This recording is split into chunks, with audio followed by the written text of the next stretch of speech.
it's time to sit back and relax with your favorite drink. And listen.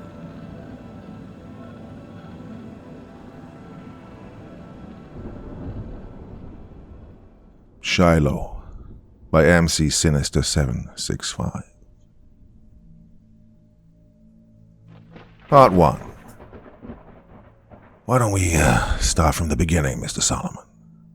I heard someone say to me as my blurred vision slowly came into focus and the unmistakable scent of cigar smoke wafted into my nostrils.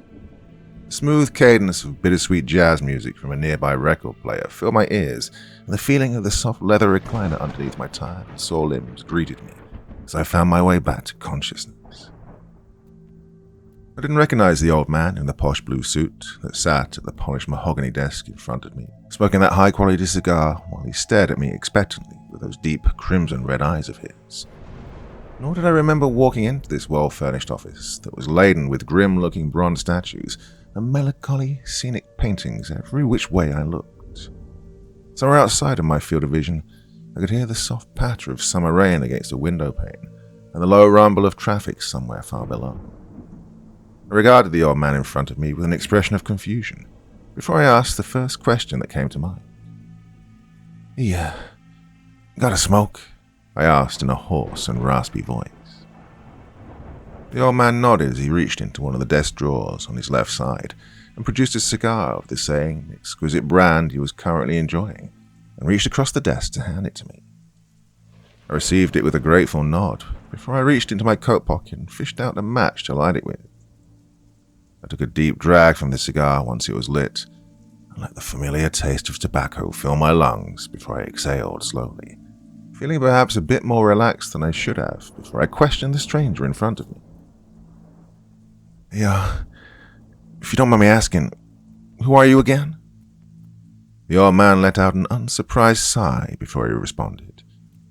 I'm your psychiatrist, Dr. Sweet. We've worked together for some time now." That's so. Well, sorry, Doc. My memory's a bit fuzzy lately." No harm done. This is far from your first episode," he said in a tone that was probably meant to be reassuring. I sat up in the recliner a bit before I pressed the doctor for more information. So, if you don't mind, Doc, could you tell me what I'm doing here right now? Everything's a bit hazy to me at the moment. You called me under a great deal of stress, asking to see me here in my office some time ago. When you arrived, you then confessed to several rather gruesome murders, some of which occurred over 20 years ago by your account, while others seem to have happened rather recently. You then began talking at great lengths about someone named Shilo, and about a paint bucket from your father's garage, that in my professional opinion is the metaphorical center of your psychosis. The casual, matter-of-fact and oft-handed manner in which the doctor relayed this information made the implications of his words take several moments to dawn on me. When they did, my blood turned to ice. Wait, I told you about Shilo, I asked him quietly. I could have sworn that I saw a slight glimpse of irritation flash across the old man's face as he replied. You haven't told me enough, Mr. Solomon. I don't think you fully appreciate how precarious of a situation you're in right now. If you don't tell me everything, I can't promise the treatments will be effective. You could very well end up killing someone else. He then pointed downward, which caused me to look down, and I immediately noticed the thick layer of mud that caked my shoes, and the drying blood that flaked beneath my fingertips and covered my palms. 1,000 questions surged through my panicked mind like jolts of electricity. Why could I not remember how I'd gotten into this office, or where I'd been before, and why would I tell this man, whom I didn't know from Adam, about Shilo, when I've never been able to trust anyone living with that? I racked my brain for the last thing I could remember, and came up with nothing. Dr. Sweet seemed to pick up on my quickly growing hysteria, so he gently warned me that it was best to keep my thoughts on track. Well, it's best that you remain calm, Mr. Solomon. We'll just start from the beginning, spare no details, so I can help you. You want to get better, don't you? So, hold nothing back. Tell me about Shilo. There was an almost imperceptible threat beneath his words that seemed to echo off of the walls, a promise of dire consequences should I not concede to his demands. I'd heard that same manner of speech from dozens of people in the past, mostly from dirty cops and wannabe tough guys who harbored grand delusions of being intimidating criminals. This man, though, this Dr. Sweet, was not like that at all. He didn't need to put on airs and try to be intimidating. He simply was in a way that was difficult to put into words. Simply sitting across from him, I couldn't help but recall that old Bible story I'd heard many times as a child from my father, about the man who'd been thrown into the lion's den. I wasn't sure if I could trust him. I wasn't sure of much of anything, to be honest. But not doing so, at least for the moment, seemed deeply unwise. So I simply laid back in the recliner, took another long drag from that exquisite cigar, while I racked my brain for the last thing I remembered. When a singular image pierced through my hazy memory like light from the fog, and I began my story. Coulter, Indiana, was a town of kind faces and cold hearts, a place that on its surface was indistinguishable from any other reasonably well-off town in the American Midwest. For those who dared to look deeper, underneath the carefully crafted facade of dreary rural normalcy, there was a darkness waiting to be seen, hidden in plain sight. A darkness that did not speak, but was always listening and always watching. Coulter was far too large to be considered a small town, yet at the same time too small to be a city. Surrounded on all sides by tall cornfields and irregular patches of dense forest that seemed almost comically out of place amidst the decaying, abandoned farmhouses and tall grain silos that dotted the landscape around them, all overseen by a sky that seemed perpetually cloudy and overcast. It was on one such cloudy, overcast day in October that the carefully constructed blanket of denial and willful ignorance I'd wrapped myself in could protect me no longer. And I decided that I had to ask my father about something I'd seen in our garage a month earlier. Something that still keeps me up at night, even to this day. I didn't know what I was going to say to my father that morning, only that I'd had to say something. I couldn't pretend anymore, couldn't act like everything was alright, and that I hadn't seen what I knew I saw. That I needed some confirmation that I wasn't insane. In all of the imaginary scenarios I played in my mind, where I confronted my father with what I saw, he always had an entirely reasonable explanation for it. Some perfectly benign answer to the question that haunted me whenever I laid down to sleep. An answer that would make me feel stupid, and perhaps even guilty for even questioning that my dad was anything other than the hard-working, kind, and compassionate person that I knew he was. That everyone who knew him knew that he was. After all, my father, William Solomon, was the kind of man that everyone wanted to have as a neighbor. The kind of neighbor you could borrow power from if you couldn't afford to keep yours on for a while, or that you could call to pick you up when you'd had too much to drink and had no way to get home late at night. A contractor by trade, he was always ready to greet you with a warm smile and a strong handshake whenever you walked through his door, no matter who you were. Neighborhood kids affectionately called him Pops, and would listen to him tell wild stories out by the fire pit in our backyard for hours on end with all the theatrical vigor of a master storyteller. I remember when he used to pick me up from school when I was a kid in that clean, polished work truck of his. It was his pride and joy. How my chest would always swell with pride when the other kids would look at him in awe and ask who that imposing giant of a man was. And I'd answer, "That's my dad." He was the kind of father a son could be proud of, and I was proud of him. Which is why when I finally asked him the question that had been eating at me, I fully expected him to lay all my doubts to rest. Doubt is a funny thing, though. It has a way of enduring even when it has no reason to. Like a quiet voice in the back of your mind that never goes away despite all your attempts to drown it out. And sometimes you find that the voice is entirely correct, no matter how much you want it to be wrong. I remember hearing the soft patter of rain outside my window that morning, and rolling over in my bed to see the glaring red display on my clock on the nightstand as it read 6:30 a.m. Somewhere downstairs, I could hear movement in the kitchen, a steady thumping sound that I knew to be the rhythm of my dad's heavy work boots against the tiles, which was entirely ordinary for that time of day. Dad was always up at 6, eating breakfast by 6:30 and out the door by 7, like clockwork. It was his daily ritual, and Dad always carried out his daily rituals meticulously. I was always up relatively early in the mornings, so I sometimes ate with him down in the kitchen when I was awake enough and had the time to spare before I headed to school. And as I shook off the half-delirium of sleep and dressed myself in near total darkness, I decided that today would be the day that I asked him about the paint bucket. Apprehension and nervousness crept into my thoughts as I descended the stairs and went down into the kitchen, where Dad was waiting for me with his back turned as he hunched over the coffee pot on the counter. The kitchen light wasn't on, so the only illumination in the room was a small light that hung above the stove, and in the deep shadows of the early morning, Dad looked more imposing than I ever remembered him looking before.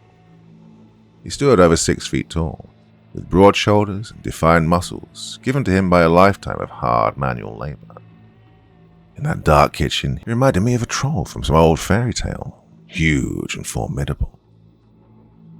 He must have heard me after a moment or so, because he flipped on the kitchen light and turned to look at me with a curious expression on his gruff, bearded face, before he said, "Morning, kiddo. How you doing?" with a warm, wide smile. "I'm all right. How are you?" "Oh, just grabbing a cup of coffee before I head out. You want some?" "Sure." I then took a seat at the table while Dad reached into a nearby cabinet and produced a plain white coffee mug.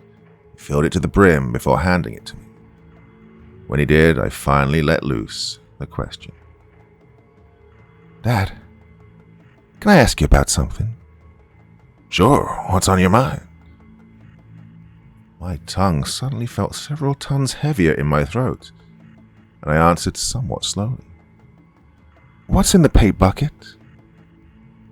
There was no detectable change in his placid expression as he answered, "Well, you usually keep paint in paint buckets, kiddo. It's right there in the name." "I mean, the one in the garage, the big one." Again, his expression told me nothing about his inner thoughts as he replied, "Well, I don't keep paint buckets in the garage. You sure you're not thinking of something else?" "Well, it's a big 5-gallon bucket under your work table by the door." He scratched his head as if to show that he was trying hard to remember.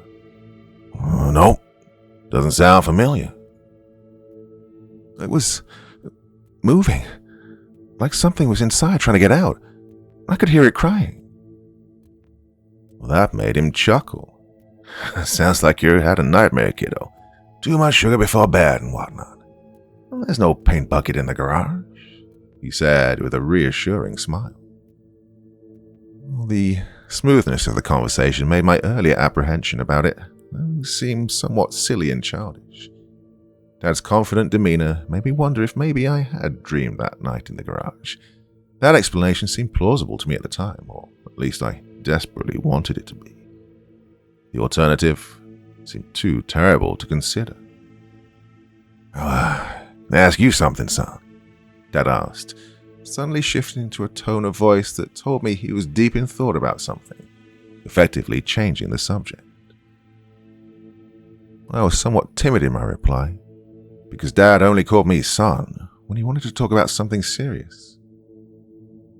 "Sure, what's on your mind?" "Hey, you still believe in angels?" he asked hopefully.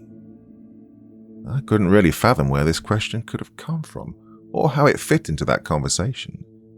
The vague hint of desperation in Dad's tone while he asked it was more than a bit off-putting, but I answered anyway.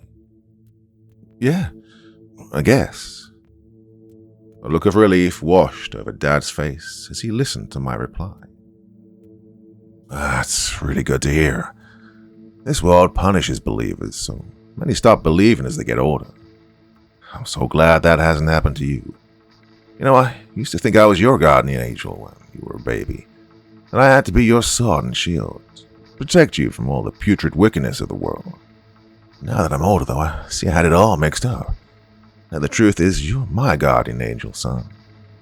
You and Shilo are my lights amidst all this darkness. You keep me sane. I love you. I'd do anything for you two. I hope you know that. Well, my heart twisted in my chest at his mention of my younger brother. Shilo was a stillbirth that destroyed my parents. They were never the same afterwards. Both became wilted shadows of the people they'd used to be. My mother would stay in bed for days without moving, and even when she did get up, she rarely spoke and ate very little.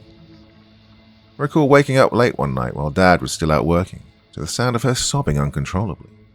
When I got up to comfort her, I found her not in her and Dad's bedroom, but instead in the room that was meant to be Shilo's. I found her propped up against his empty crib, surrounded by little toys and clothes that had been gifts from our relatives.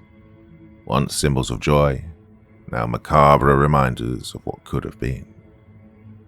I tried to help her up and take her back to bed, but she didn't move, didn't seem to notice me at all. She was a woman totally defeated by the callous indifference of the world. None of my attempts to comfort her made a difference. Or if it did, I have no way of knowing about it, because one morning I woke up to find her gone. Just me and Dad after that. While I was devastated, my father's reaction seemed to be to retreat into himself and live in a state of denial. He refused to acknowledge Shilo's death and never talked about Mum skipping town. Whenever he spoke about Shilo, however, he spoke as if he were alive, and it saddened me very greatly every time I heard it. I never contradicted him when he got like that. Didn't have the heart to. So I just nodded and played along as I believed any dutiful and caring son should have, and said, "Stillborn?" interjected Dr. Sweet, cutting off my recitation. I'd been so lost in memories of the past that I'd almost forgotten he was sitting across from me, never speaking but always listening, and always watching. Until now. His interruption caused me to lose my train of thought, and I stammered with my immediate response to his question. "What?" I asked him, confused. His aged face was a placid mask, but I could see frustration and anger in his red eyes that burned like hot coals as he clarified his question calmly. "You say your younger brother was a stillborn. You're being inconsistent again, Mr. Solomon. Last time you told me this story, you said that your younger brother Shilo died at the age of 15. A few nights after the two of you confronted your father in the kitchen together about what the two of you had seen in the garage. I blinked a few times in response before I voiced my confusion. I did? Yeah, and the time before that you said that Shilo was just a friend of yours from the next door, that your father ran over with his work truck while pursuing you. Oh, which is it, Mr. Sharp? I've endeavored to be patient with you, given how peculiar and extreme your situation is, but even I have my limits. So, who is Shilo? Dr. Sweet asked in a heavy tone with thinly concealed malice. I felt doubt sink its cold fingers into my mind as he spoke. Was he lying to me? Or was I lying to him? Why does he want to know about my brother Shilo so badly? Shilo was my brother, of that much I was certain. I could still see his face in my mind when I closed my eyes. I could picture his unkempt blonde hair, and even after all these years I could still vaguely recall the sound of his voice. But then I realized that didn't make sense. Shilo died at birth, so how could I have memories of him being much older? Never mind, said Dr. Sweet with a dismissive wave of his hand. Oh, what did you say to your father next? After that, I said to him, Of course, Dad. Love you too. He nodded and took another sip from his coffee mug, before he went over to the coat rack by the door, donned his work jacket, and walked out into the shadows of the early morning without saying another word to me. As I stood alone in that kitchen, watching him start up his truck from the window and vanish down the street, I was certain of only one thing, and that one thing was that my dad had lied to me. The veneer of unshakable confidence that he wore like a mask had slipped off just long enough for me to see that the question had shaken him. I didn't know what he was hiding, but I knew that I wasn't crazy, and at the time, that was enough for me. I've often pondered how different my life could have been had I chosen to run away at that very moment. If I had, maybe things would have turned out differently. Or maybe if I hadn't boxed him in like that with my pointed questions, Dad wouldn't have felt threatened enough to do what he did. And I wouldn't have all this death on my conscience. Maybe that's just wishful thinking, though. Maybe it was already too late to stop him by then. Don't suppose I'll ever know, because I didn't run away. Instead, I decided to go about my normal daily routine as if nothing had changed, with the intent to search the garage after everyone had gone to sleep for that paint bucket, and whatever was within it that Dad was hiding from us. That night, however, something that was not altogether human began to keep watch over me as I lay in my bed. For the first time, I thought that he was just a shadow, which was an easy mistake to make because this entity, whatever it truly was a thing of shifting darkness that stood tall and motionless against the wall across from my bedroom window, leering over me. He had no distinguishing features save his two crimson eyes that burned bright red in the dark, never blinking, never moving from where I lay in my bed. The heavy scent of rotten eggs clung to him like a pungent veil, which always confused me back then. I'd wondered to myself, how could a shadow have a smell? And why that smell in particular? My mind simply couldn't comprehend it until many years later, when I learned that people often mistake the scent of brimstone for the scent of rotten eggs. Eventually, after at least a few hours spent petrified of an attack that never came, I worked up the courage to try and ask him, "What are you?" Well, I'll never know if he was capable of speech because he never spoke. But I knew that he understood me, because he shook his shapeless head at the question, as if to tell me that it was inappropriate to ask such a thing. Gradually, my fear turned into fascinated curiosity. I began to ask every yes or no question I could think of. "Do you have a name? Something I can call you?" The shadow did not offer any answer to me beyond a slow nod. "Are you here to hurt me or my family?" This time he shook his head as if to say no. "You going to hurt anyone I know?" Again he shook his head. "But you are here for a specific reason." This time he nodded. I was getting somewhere, and excitement bled into my voice as I continued to question him. "Are you from another world?" He shook his head once more. As I questioned him, I became acutely aware of how dry my throat was, and I decided to go downstairs for some water, before I asked the shadow anything else. "I'm going to go get some water from downstairs, and then I'd like to ask you some more questions. I'll be right back." The shadow shook his head, and before I could react, he disappeared from his spot in front of my wall and materialized in front of my bedroom door, as if to block my exit. I was bewildered. "What do you mean, no? You can't just keep me in here. I need water." The shadow then reached down with one of his tendril-like limbs, passing through the carpeted floor as if it weren't there at all, and then retracting back into the room after a few moments with a filled glass of water that I recognized from the kitchen, which he then handed to me.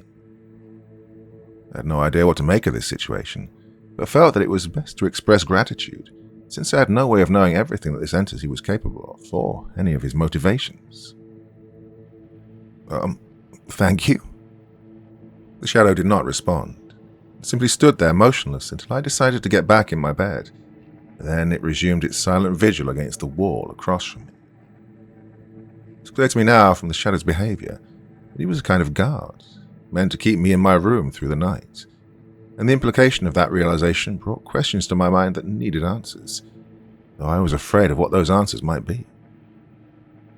I looked up at the shadow that was my jailer, and summoned up the courage to ask him what was on my mind.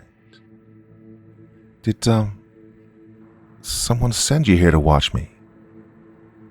In response, the shadow gave me yet another slow nod of confirmation. "Was that person my father?" The shadow did not respond to the question, or any others for the rest of the night. He just stood at his post stoically until exactly 6 a.m. and then dissipated, leaving nothing behind but the faint stench of rotten eggs and some discoloration on the paint of the wall he'd been standing in front of. Downstairs, I could hear Dad's work boots against the tiles again, and the sound filled me with a dread and uneasiness that it never had before. It was as if my house, the place I'd grown up in, had become somewhere unfamiliar and hostile, an alien landscape where every familiar sound and creak of a floorboard suddenly sounded foreign and threatening. For the first time, I understood that I did not know my father, or what he was capable of nearly as well as I thought I had. If he could make something like the shadow obey his will and follow his orders, I shuddered to think of what else he could do. As I descended the stairs again, after getting dressed, I wondered what I could possibly do next in that situation. But the answers eluded me, and I carried a haunted expression with me into the kitchen, despite my best efforts to appear normal and unbothered.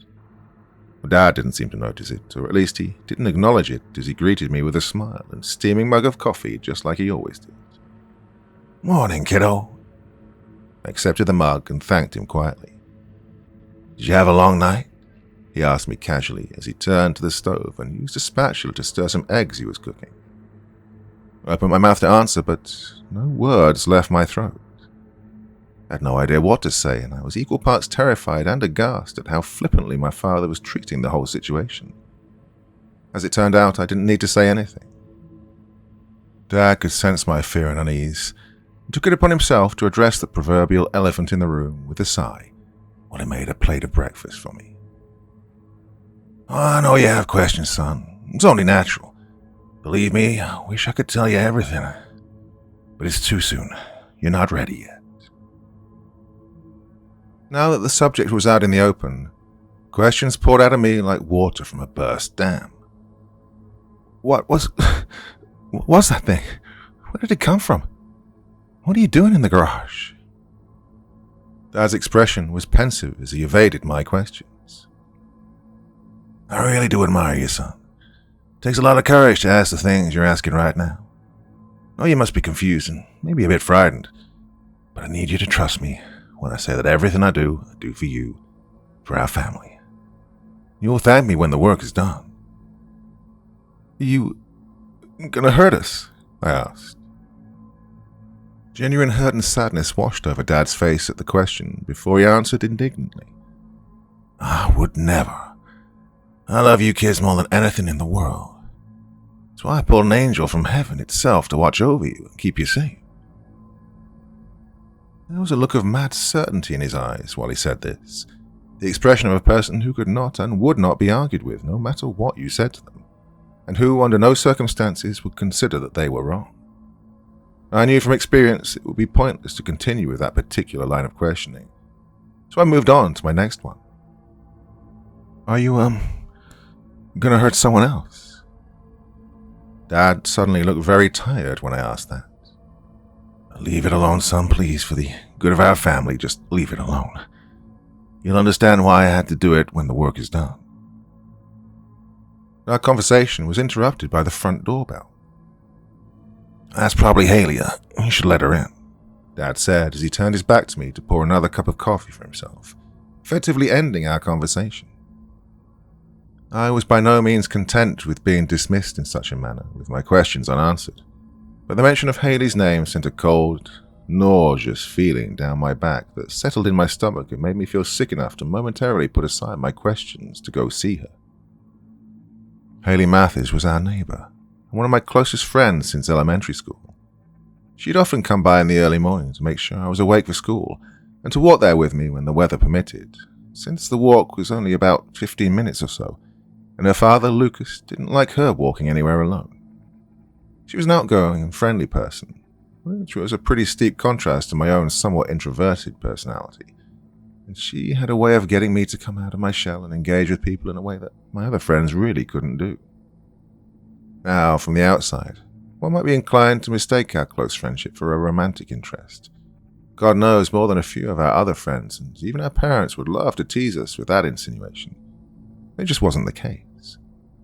Didn't really understand this at the time, or maybe I just had a real time admitting it to myself. But I was gay. Now, in hindsight, I think Haley knew even before I did. She'd love to talk with me at length about movie stars and boys from our class that she found attractive, while I just nod my head non-committedly. She had a peculiar awareness of unspoken feelings and a talent for reading between the lines, which is why when I opened the door for her that morning, she could immediately tell that something was wrong. Concern painted her face as she spoke to me. "You okay, Wally?"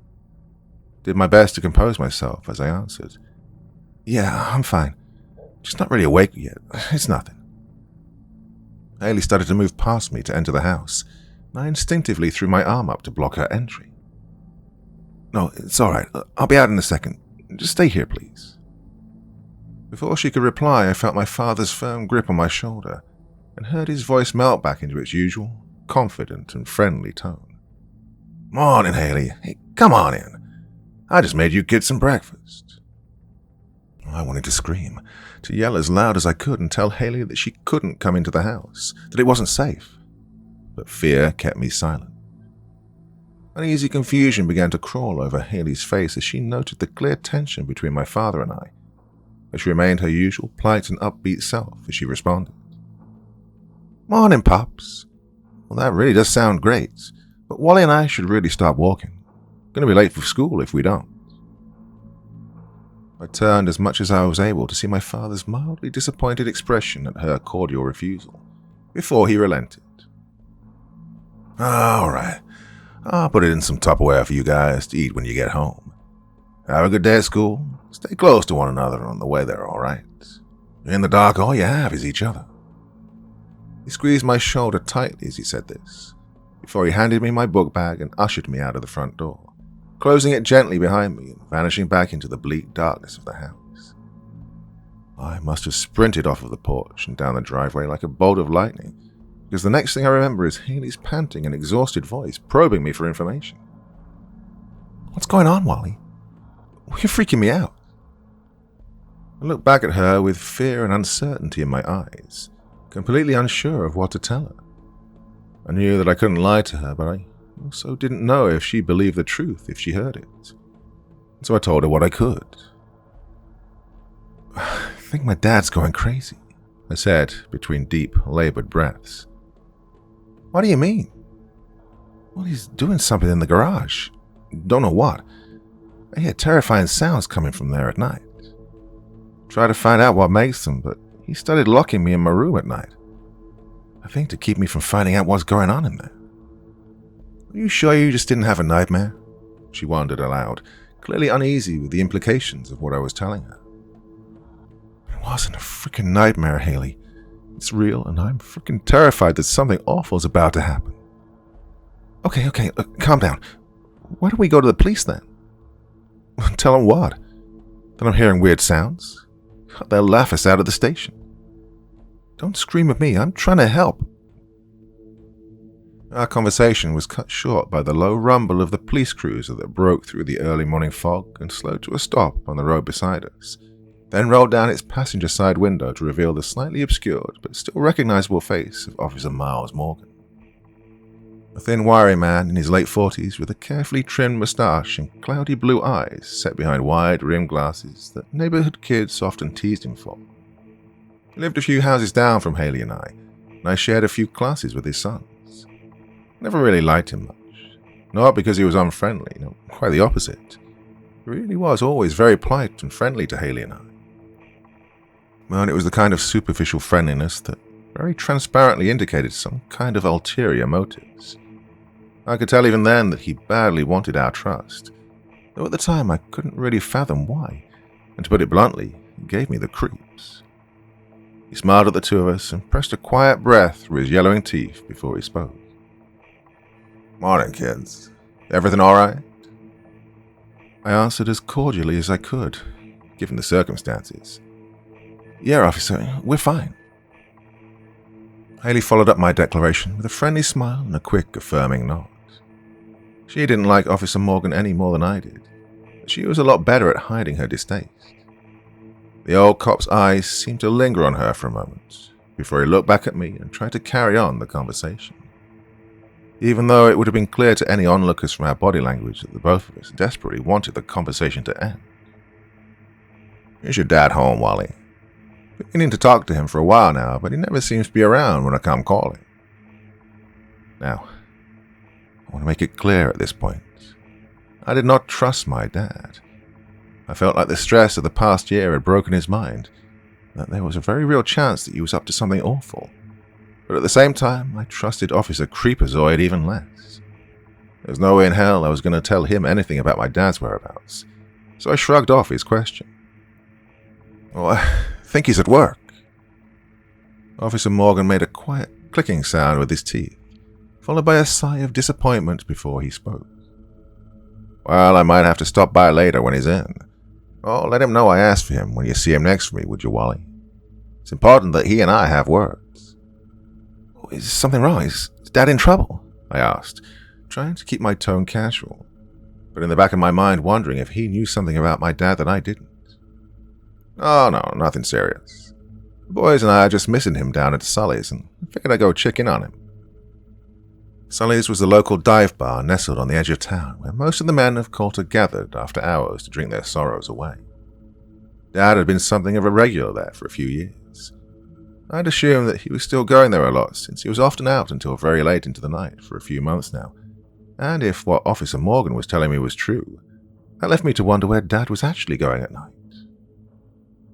"What do you mean you've been missing him? Isn't he in there all the time?" "No, not for at least a few weeks." "Oh, all right. Well, me and Haley have to get going to school now, officer. We're going to be late." "Well, you kids can hop on in if you want. I'll give you a ride," he offered with a smile that he probably intended to be warm, but instead it chilled me. "Oh, no thanks. Look, we like walking." Haley, who thus far had said nothing, suddenly piped up to enthusiastically agree with me. "Yeah, nothing like a brisk morning walk to start the day off." Officer Morgan seemed to stare at the two of us for a few moments before he shrugged. "All right. Well, walk safe, kids." Then he rolled up his window and proceeded slowly up the street. Haley and I shared a loud sigh of relief when the police cruiser finally disappeared from view. I was about to turn and say something to her when a familiar, pungent stench overpowered my nostrils and I froze in place. Rotten eggs. Oh, there was no mistaking it. I whirled around, determined to find the source of the stench, and just at the edge of my vision, I caught a glimpse of crimson-red eyes receding into the morning fog. I knew then that my new friend was close by, somewhere just out of sight, watching, and perhaps waiting for something. I stood there staring into the fog, completely unaware of my surroundings, until Haley's voice broke me from my musings and brought me back to reality. "Wally!"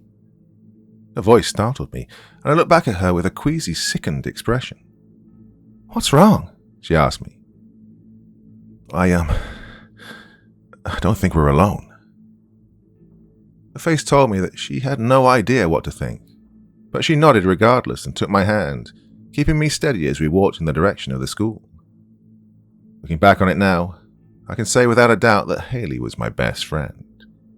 She was the kind of friend I think that everyone should have in their lives, unwavering in her support, and putting her friend's well-being first even when she didn't totally understand the situation. She was a good person in every sense of the term. I was lucky to have her in my life. Anyone else would have written me off as a lunatic or just a bored kid that wanted attention, but not her. She could see the fear in my eyes and knew that whatever I was dealing with was very real and terrifying. "Let's just focus on getting to school right now. We'll figure out the rest later. It'll be okay, Wally," she said gently as she smiled her signature bright smile at me and walked me the remaining mile or so to school. I don't remember much about that particular school day. Specific details are lost somewhere in the vast, labyrinthine caverns of my memory. Given what I'd been through, the banal normalcy of high school just seemed unimportant. I can recall one moment of that day with clarity, though. The moment when I first began to piece together exactly what my father might have been doing when he left the house at night.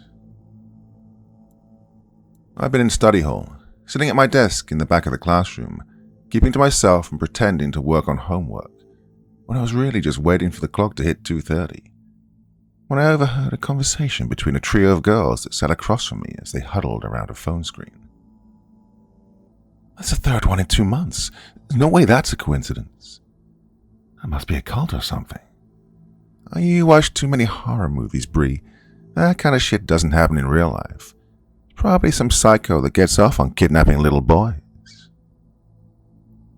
I knew then that they must have been talking about Joey Harrison, a kid from a town over, whose face and name had been plastered all over the local news stations when he'd vanished about a block from his home a few days earlier with no discernible trace.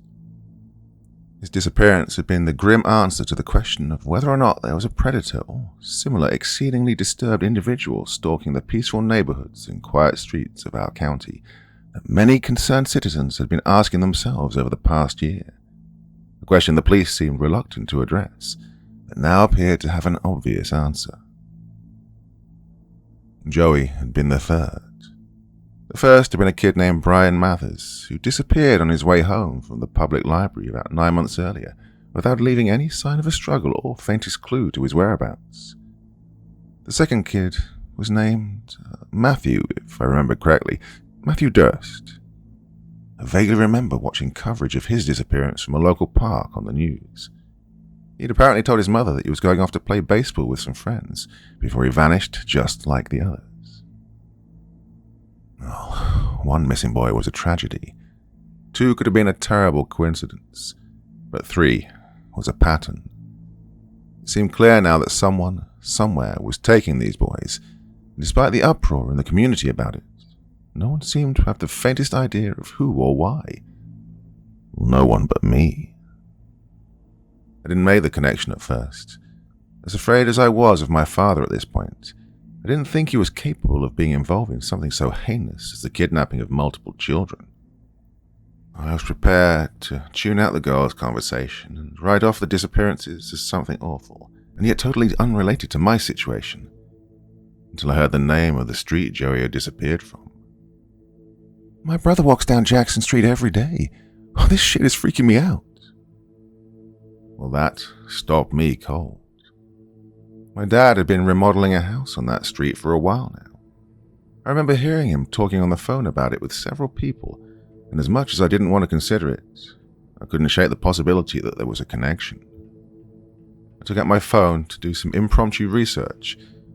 What I found made me sick to my stomach. The public library, the park, Jackson Street. My dad had done jobs near all of these places in the past year, at times disturbingly close to the disappearances of these boys. Well, I didn't want to believe it, but I couldn't deny the possibility. I scrolled through article after article, combing through information, looking for anything that would prove to me that my father could not have been behind these horrible crimes, only to find a still image that ripped my world apart. It had been a blurry image captured by the CCTV camera of a gas station on Jackson Street, and the last known image of Joey Harrison as he walked up the sidewalk. On that right-hand side of the image, I could make out the shape of a familiar work truck, the very same one that often picked me up from school and took me to my friends' houses. The image was grainy, too grainy to be of any use to the authorities, but to me, it was unmistakable. The rest of the school day was a blur to me. I felt as if someone had pulled the ground out from under me, and that I was falling through an all-consuming darkness. The world was suddenly a much darker place than it had been a week ago, and with the exception of Haley, I had almost no one I could trust to help me grapple with it. The true depths of my father's depravity were becoming clear to me at that moment, and I found myself wishing that it was just all some awful nightmare that I'd soon wake up from. I remember pacing back and forth in front of the flagpole at the school's entrance as a bitter wind gusted over me and dark clouds gathered overhead, obscuring the light of the afternoon sun, waiting for Haley with my heart racing a mile a minute so that I could share my discovery with her. Minutes creeped by at an agonizing pace as I waited, and when she didn't emerge after 20 minutes or so after the bell, I felt in my gut that something was wrong. I bolted inside the school to search for her, asking anyone I passed by if they'd seen her, only to be met with indifferent shrugs until I came across Mrs. Galloway, the school counsellor, who told me in a reassuring and almost grandmotherly manner that Haley had been feeling sick and that she'd gone home early. Nothing to worry about at all, Buttercup, she said to me with an ear-to-ear smile. There was something unsettling about how she said it. The words sounded rehearsed, like she'd expected me to come here and ask about Haley's whereabouts. I tried to dismiss the feeling as simple paranoia, because, after all, my father was one thing, but Mrs. Galloway? Well, she had no reason to lie to me. I was about to turn and leave when another question slipped out of me before I could stop myself. What did she say she was sick with? Well, Mrs. Galloway blinked at the question and said nothing for several moments. Her demeanor reminded me of a character in a YouTube video, frozen in time while the video was buffering before she finally answered. Oh, she just had a bit too much sugar before bed. Gave her nightmares, the poor dear. But she's home now, safe and sound. Don't you worry, Buttercup. I knew then that she was lying to me. Her words echoed my father's, and it chilled me to the bone. Also at that moment, I became acutely aware that we were both alone in the hallway outside our office with no one else in sight. The fluorescent lights above my head began to flicker as if they were losing power, bathing the area in darkness. Oh, you look a little pale, Buttercup. Why don't you come into my office and lay down for a bit? I'll get you some hot cocoa, she said as she extended her arm outward to reach for me. I looked on in dumbfounded horror as her withered arm seemed to stretch and grow as it reached for me. A strangled gasp escaped my lips, and I fell backwards as black talons sprouted forth from beneath her fingertips and brushed against my face before I fell and scrambled backward on the tile floor. I scrambled back away from Mrs. Galloway as something totally unreal and near indescribable unfolded in front of me. Her veins seemed to turn black as her limbs grew longer and her skin began to churn. It seemed less and less like she was changing into something else, and more like something utterly inhuman was trying to burst out from beneath her skin.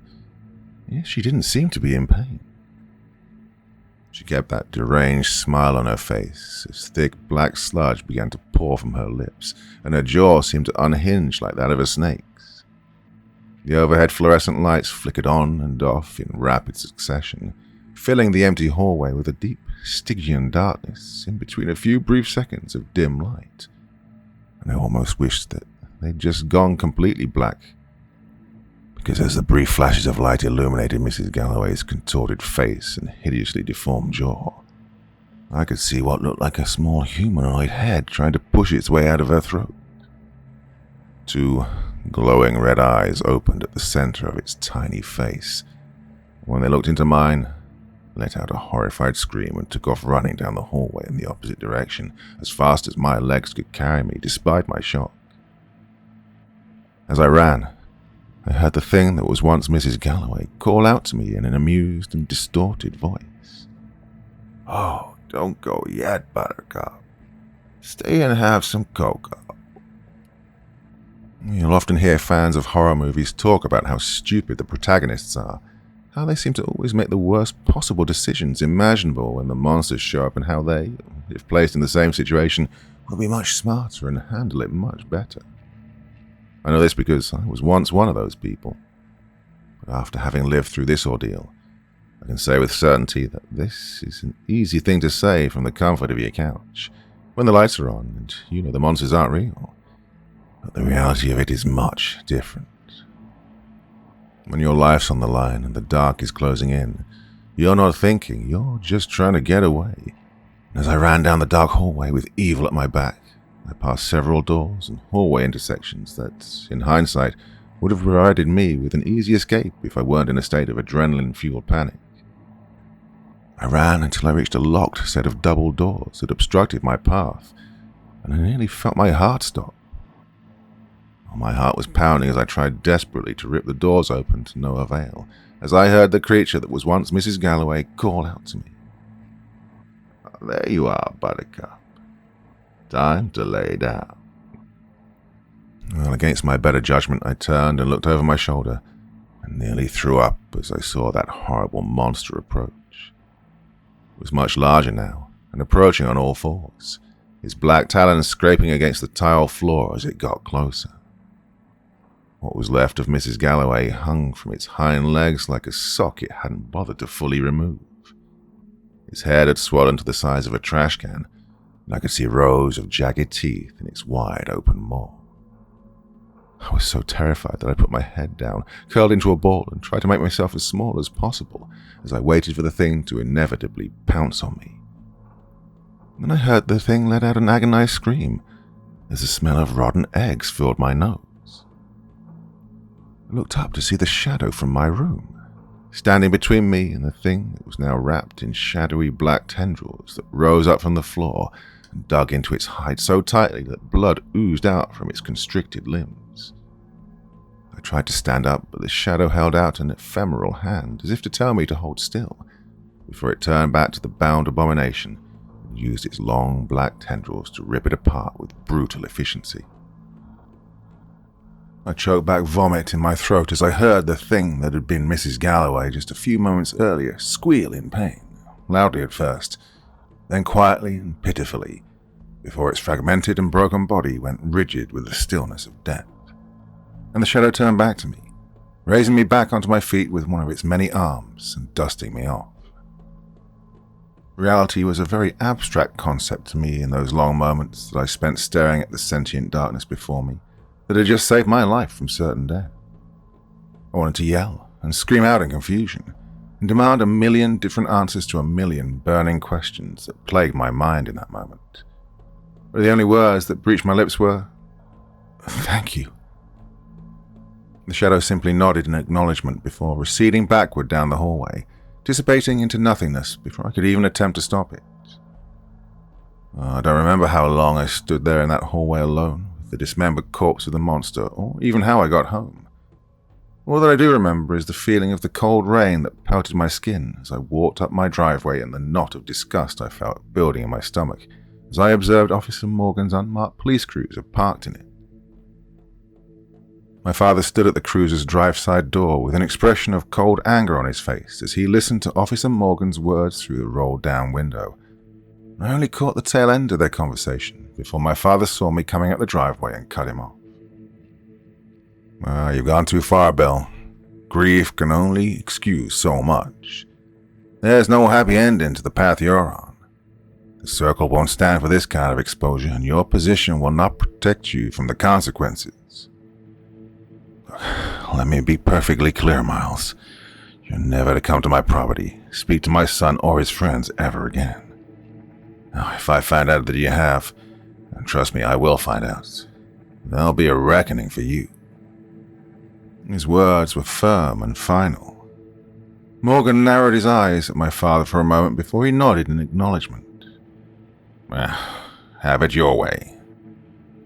He then rolled up his window and slowly backed out of the driveway, casting a knowing glance at me before driving off into the rain. As I turned and approached my father, I saw his expression soften before he spoke. "Hey, kiddo." Anger welled up in my chest and I practically screamed my reply at him. "Where's Haley? What did you do to her?" Sincere-looking confusion spread across my father's face at my outburst, and he seeped into his voice. "Haley? What are you talking about, kiddo? Didn't she go to school with you?" I felt hot tears begin to flow down my face, even as the chilling rain washed them away, as all the fear, pain, and anger that had been building up in me over the past few months spilled out. "Stop lying to me. I know you people took her." My father stepped forward and placed his hands on my shoulders. "Hey, what happened, son? Tell me everything." Before I could stop them, the words spilled out of me like a torrent of water that burst from a dam. I told him about what had happened to me back at the school, about my search for Haley, and about Mrs. Galloway's hideous transformation. And the expression on my father's face as I told him these things was not one of surprise or disbelief, but rather one of cold anger. When I cried so much that my words came out choked and hoarse, my father relaxed his grip on my shoulders and beckoned me to follow him to his truck. I opened my mouth to demand an explanation, but he cut me off before I could. "Just get in the truck, son." "No." his face turned angry at my refusal for a moment, before melting into an expression of shame when he heard the fear in my voice. When he spoke again, he almost sounded like he was pleading with me. "Get in the truck, son. We're going to save Haley. And once we do, I'll tell you everything, I promise." I couldn't tell you exactly how long I stood there, still as a statue in the freezing rain, afraid to concede to my father's demands, but even more afraid of doing nothing. I knew that I didn't trust him, but I also knew in my heart by then that whatever evil was at work in Coulter ran much deeper than my father. They were in my school, probably in the sheriff's office too. I didn't know what else to do but agree to get in the passenger side of my dad's work truck and sit passively as he started the engine and drove us slowly down the driveway and down the darkened street as gargantuan storm clouds gathered overhead, smothering all sunlight from view. "Did he ever keep his promise?" asked Dr. Sweet, interrupting me once more, briefly breaking me out of my trance of reminiscence. Whether it was intentional or not, I couldn't say, but the doctor's question reawakened a very old pain deep in my heart, like picking open a wound that had scabbed over. "No," I said softly. The doctor's crimson eyes analyzed me passively as he took a long draw from his cigar, as if some intricate internal calculus kept him from replying immediately. Before long, however, he spoke up again. "Do you feel that if he had kept his promise, that if he'd had the opportunity to explain his motivations to you in detail, that would have somehow made his actions more palatable to you? Maybe even allow you to excuse them?" "Oh, the things my father did were inexcusable." "What about the things you did, Mr. Solomon?" "What are you talking about?" The doctor then reached into the right-hand side of his mahogany desk and produced a faded manila folder, which he placed neatly on the surface of the desk. "I have the autopsy report of one Haley Mathis. Oh, it's quite a morbid read. In fact, most would say it's tragic." "Where did you get that?" "Oh, I got it is of no consequence to your treatment, Mr. Solomon. What matters is its contents." Then opened the folder and began to read its contents aloud, showing all the emotion with which one might have read a dinner menu or a weather report. The examiner noted acute petechial hemorrhaging in the eyes, a sure sign of strangulation, and also recorded several severe lacerations around the neck and abdomen with an unknown weapon. "Stop it," I screamed, not wanting to hear him talk about Haley like some inanimate object. "Therapy sometimes requires you go to painful places if you're to make a breakthrough, Mr. Sharp." "Why are you doing this?" "I'm doing this because you need to face what you've done if the treatment is to be effective. You need to be honest with yourself." "I've told you everything I can remember." "No. You've merely detailed the elaborate delusion your mind has crafted to excuse you from guilt." "But what are you talking about?" "You describe your victims as having turned into horrid, inhuman abominations so that you can rationalize what you did to them as self-defense. But it wasn't self-defense, was it, Mr. Solomon? As for this mystical shadow you describe, it's likely a kind of alter ego you've created to further disassociate yourself from your crimes." No, you're wrong." "That is the logical conclusion that the evidence leads us to, Mr. Solomon. It also suggests very strongly that you aided and abetted your father in the massacre at Sully's bar." "You weren't there." "Then give me the missing piece of the puzzle. Tell me about Shilo so we can finally put all of this to rest." "You'll get what you're asking for soon enough, Doctor. But you're going to regret it," I responded with grave certainty. "Let me be the judge of that. What happened after you pulled out of the driveway with your father?" After we pulled out of the driveway, Dad steered us into town as a massive storm brewed in the heavens above, past one of the town's only 2 gas stations and the string of little mom-and-pop shops that had been the town's main street for decades, with near total silence between us for minutes that felt like hours, before he finally spoke. When we get there, you have to stay close to me.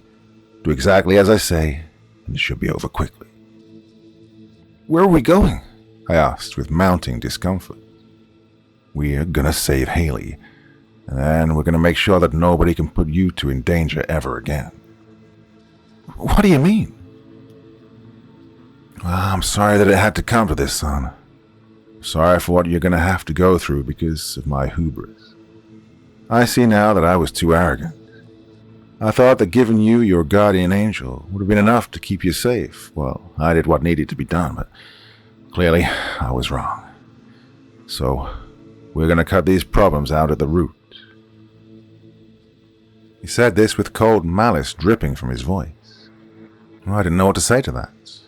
So I said nothing and just sat in silence, listening to the bellow of thunder that roared overhead, doing my best to ignore the feeling of dread that twisted in my stomach as the bright neon lights of Sully's came into view and we pulled into the parking lot. Once we were parked, Dad reached into his coat pocket and pulled out the most evil-looking knife I'd ever seen in my life. The curved blade must have been just under a foot long, and its ornate handle was jet black and studded with dark purple gemstones. Spidery glyphs I couldn't even begin to read or understand stretched up the length of the blade, and the longer I stared at it, the more I thought I could make out dark spots of what could have only been dried blood along its edge. My unease instantly became alarm at the sight of this knife, and I begged my father for an explanation. Dad, what are you going to do with that? Please, don't hurt anyone. Quiet, I need to concentrate, he growled. He then closed his eyes and began tracing 2 of his fingers along the glyphs written upon the blade, whispering to himself as he did. I couldn't make out exactly what he was saying. It wasn't English. Definitely not any language I'd ever heard. But the words chilled me, both figuratively and literally. The truck grew colder as he spoke, so much colder in fact that frost began to climb up the inside of the windows and my breath became visible. Once he was finished, he opened the driver's side door and stepped out into the parking lot with the knife still in his hand, and he gestured for me to follow him. I hesitated for a moment, then did as he asked and followed him as he made his way across the parking lot toward the front door at a brisk pace. As we got closer to the door, I saw that there was no one outside save a large, bald-headed man in overalls that looked to be somewhere in his late 50s, sitting on a patio chair by the door smoking a cigarette. His eyes lit up with recognition as my father approached with a dagger in hand, and he greeted him knowingly. "Hey, Bill." "Hey, Pete," was all my father said before he reached into his coat pocket with his free hand and produced a huge black revolver which he then used to shoot the old man point blank in the face. The shot rang out like an explosion. I nearly pissed myself at the sound. I saw the old man's face liquefy as he slumped over in the patio chair, and gasped in horror as I saw a thick, viscous black sludge spill from his corpse rather than red blood. The body twitched and convulsed wildly in the chair in a manner reminiscent of Mrs. Galloway's transformation. In fact, it almost looked as if it was struggling to get up out of the chair when my dad stepped forward and plunged the knife into its abdomen. In response, the body shook violently, and I heard an inhuman cry ring out from his dead throat just before it went completely still. Without pausing, Dad kicked in the front door of the bar and walked inside with me close behind. Once we were inside, I saw maybe 3 or 4 people sitting at the dusty counter, regarding the 2 of us stoically. I caught a glimpse of Officer Morgan behind the counter, before he quickly vanished through a doorway that must have led to the bar's basement. As he fled, my father leveled his gun at the counter and cried out with the righteous fervor that was characteristic of him even then. "Morgan, I told you there'd be a reckoning." He then fired another shot at an old lady in a faded yellow dress that sat to the right of the counter just as all hell broke loose. Almost faster than I could see, customers seated at the counter swelled up and exploded like balloons, spraying this awful black sludge in every direction. I closed my eyes and screamed for the shortest of moments, expecting to see blood and exposed viscera all over when I opened them, only to see that in place of each of the customers that had exploded now stood twisted and vile creatures the likes of which could only have climbed out of the psychedelic fever dreams of some unhinged madman. Countless writhing and wriggling limbs reached out from contorted and deformed bodies as open maws filled with rows of jagged and broken teeth screamed chilling and monstrous battle cries before they leapt in unison at my father and I. Before I could process what was happening, black tendrils of pure darkness enveloped me, catching the creature's sharp claws before they could reach me. My ears registered the thunderous sounds of multiple gunshots, followed by the pained cries of the creatures as the arms of the shadow coiled around them and tore them to pieces, the way a child might have torn apart toys it had grown bored with. The wet sounds of tearing flesh and breaking bones, combined with the smell of gunpowder, overpowered my senses. I remember throwing up on the barroom floor when it was over. The whole thing happened so fast, and the resulting carnage left around the counter was nothing short of horrific.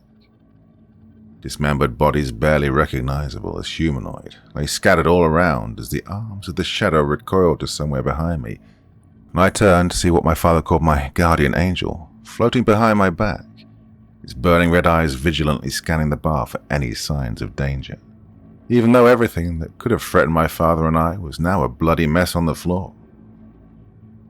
As I looked back up at him, I opened my mouth to speak, only to have my father's voice cut me off. We need to hurry, son. This thing is far from done and I need you close to me. Your angel will shield us both as long as you stay by my side. How do you know she's down there? I managed to ask, despite the overpowering nausea that gripped me. This is the only place that they'd take her, he said with cool certainty as he reached into his pocket and pulled out more rounds for his revolver and reloaded it with practiced efficiency while he stepped over the mangled corpses and made his way to the basement door behind the counter while brandishing that wicked dagger, totally unbothered by the carnage that now surrounded us. I didn't want to follow him down there. Didn't want to be part of this at all. But I also wanted to save Haley. And even though I'm ashamed to admit it, I didn't want any harm to come to my father either. Even after all the terrible things I'd just seen him do, and the things I suspected him of. Well, he was still my dad. I didn't want him to die. I was such a child back then. Once we reached the doorway, he beckoned me to follow him. And once I caught up, he opened the basement door and began to descend the creaky wooden steps with the revolver ready to fire. "Morgan, you can't hide from me," he cried, only to be met with silence. As I followed close behind and my eyes began to adjust to the darkness of the mostly unlit basement, I could make out the dim glow of what seemed like candles once I reached the bottom of the steps. They were all laid out along a concentric circle of hastily drawn glyphs and runes that were beyond my comprehension, all surrounding an old-looking recliner at the far end of the basement. It's hard to tell in the darkness, but I could make out the silhouette of someone tied to the recliner who was totally still and motionless, and the shrouded but recognizable shape of a man standing in front of it. You've been reckless, Bill. Reckless and stupid. Now there's no undoing what has been done. The circle will take back what is theirs, and we'll all suffer for it. Entropy always wins in the end, it seems.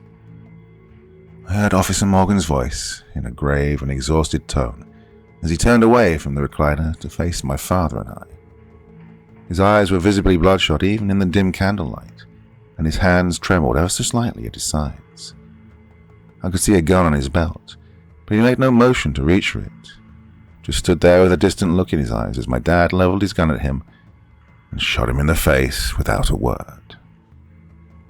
Officer Morgan then crumbled to the ground like a sack of potatoes as Dad strolled over to him and drove the black dagger into his heart. The body jerked violently as the blade went in, for a brief moment before going still. Dad then turned to the recliner and I heard both horror and anger in his voice as he looked upon the person bound to it. No, no, no, no. He then hastily rushed over to the recliner and began cutting the ropes just in time for me to get a close enough look to see that it was Haley tied to the chair. She was breathing steadily and didn't look as if she'd been injured or abused in any way. But she still looked, well, wrong. Her skin was pale and clammy, and her hair, that had been a deep auburn color, was now ghostly white. Her eyes opened abruptly when Dad cut the last of the ropes that bound her to the chair, and my heart dropped into my stomach when I saw the burning crimson of her eyes that had once been a deep blue. She regarded my father with a look of cold disappointment before she spoke to him in a voice that was deep and inhuman, like that of a monster from some old fairy tale. "Hello, William." She then placed a hand on my father's head and launched him across the basement as if by some kind of telekinesis, slamming him against the wall and knocking the weapons from his hands. She then rose to her feet and regarded her own hands with an expression of abject disgust before she spoke. "What an insult it is to be bound to this meager flesh, all to make you answer for your sins. It's only fair that I make you suffer for this, William." She then turned and began to walk over to my father's broken and wheezing body before I called out to her, "Haley, what are you doing? What happened to you?" She stopped and turned to look back at me curiously before she answered in an amused tone, "Oh, child, there is no Haley anymore. This vessel belongs to me now." She then reached out to touch me, just as the arms of my guardian angel reached out to envelop me, and a dark void swallowed the world in front of me. I couldn't see or hear anything, and I couldn't think. It was as if all my senses were being smothered. Well, I've never taken much time to think about death, or what it would be like to be dead, but I imagined it would be a lot like that. A void without sensation or thought. Well, I don't know how long I was unconscious, or what transpired while I was out, but when I awoke on the cool and damp basement floor, I saw everything in complete disarray, all the old furniture overturned and scattered, and I could see deep gashes in the stone floor. I looked around for Haley and felt the world crumble around me when I saw her lying beneath me with her face drained of all color and my hands around her neck. I saw huge open wounds in her stomach, and I screamed. I tried to talk to her, tried to get her to wake up, but she was motionless. "She's gone, Wally. I'm sorry," I heard my father's voice say in a hoarse and labored tone. I turned and saw that he was still laying against the wall, barely moving, and I could see black blood flowing freely from his nose, with a wide, aghast look in his eyes, as if he'd just received a revelation.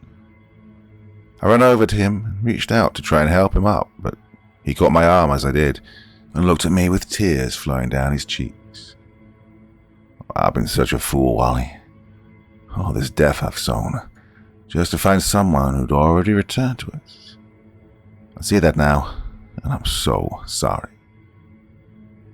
Before I could respond, he pulled something out of his pocket and handed it to me.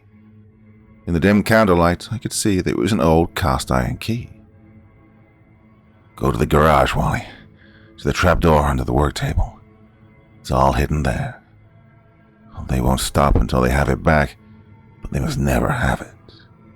You'll have to kill them when they come. It's the only way, son. Oh, forgive me." He then retrieved the black dagger from the floor and drove it into his own chest in one swift motion. His body rattled violently for a moment, and then I was all alone in the world. Well, almost alone. I don't remember my journey back to the house. So many of my memories are like pages in a journal cut away by an unknown hand, leaving only a vague picture of the full story behind. What I do remember is the trapdoor. I remember the smell of damp musk as I descended a wooden staircase into the subterranean chamber beneath my house. And I remember the pit in my stomach when I saw the concentric circle of runes almost identical to the one in the basement at Sully's, drawn around the 5-gallon paint bucket I'd seen months earlier, surrounded by 3 mounds of dirt that could only have been makeshift graves next to a work table stacked high with books and diagrams of the human body, the most prominent of which was a large leather book with a single red circle sketched on the cover. Now, not all of it was written in English. and the passages I could find that were in English were so laden with archaic language and technical terminology that they might as well have been hieroglyphs. Certain words did repeat often enough to stand out to me, though. Vessel, sacrifice, homunculus. I must have spent an hour poring over that book, if only to avoid looking at that paint bucket. But when the bucket jerked in place and I heard a small strangled cry echo out from within, I knew I couldn't avoid it any longer. So I slowly made my way over to the bucket and lifted the lid. I stopped my recitation from continuing on my own this time, not wanting to revisit the memory. After a few moments of silence, however, Dr. Sweet leaned forward in his chair and prodded me for more information. And what was in the paint bucket? I took a long breath before I answered, and let the weight of the secret I'd buried for 20 years fall from my shoulders. It was wearing my brother's baby clothes, but it wasn't my brother. It was just a crude facsimile crafted of stolen and necrotic flesh, breathing and screaming, but not truly alive, just an imitation of life. A grieving madman's misguided attempt to replace someone he'd lost. Silence filled the dreary office following my proclamation, for just a moment before the doctor spoke again. So, this creature in the paint bucket, that was Shilo. No, doctor. That thing was not my brother. My brother has never left my side. I see. So, what did you do next? After that, I burned all of it. The garage, the house, everything. I used my dad's work truck to drive far away from Calder.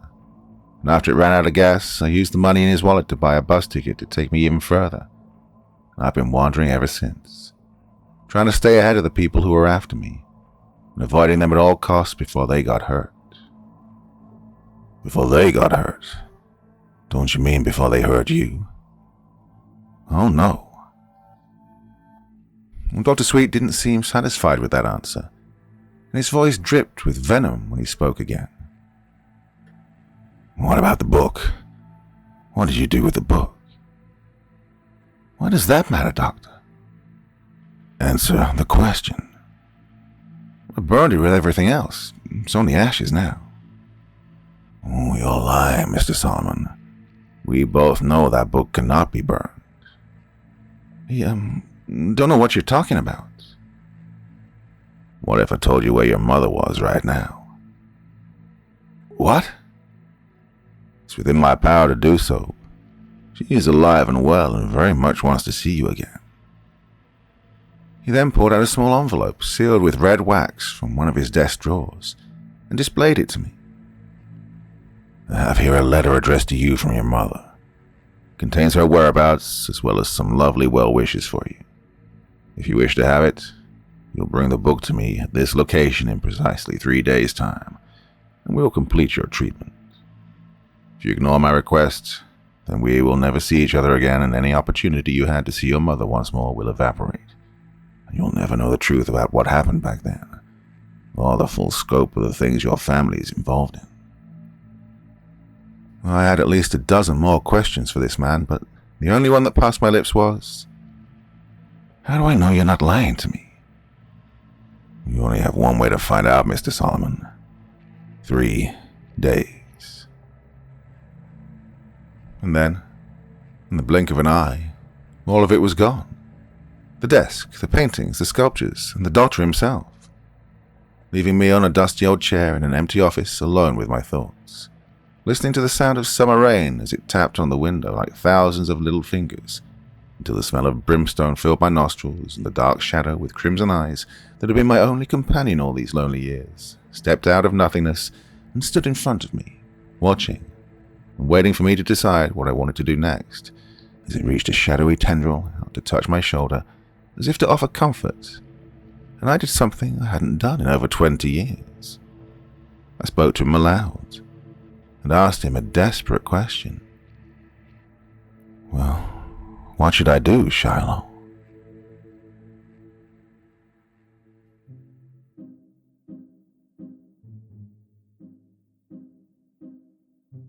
this one had me intrigued, to say the very least.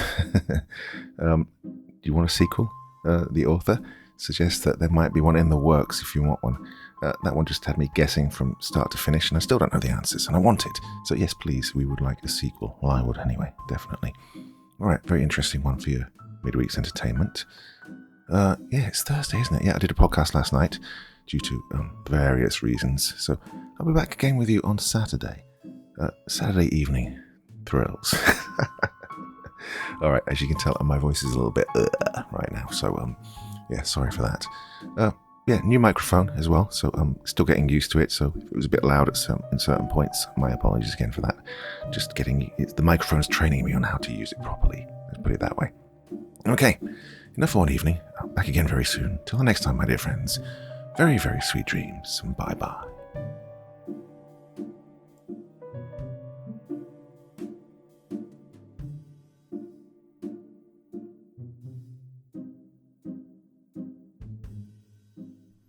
Thank you so much for taking the time to listen to this story today. Really means a lot to me and to the author of the story, of course.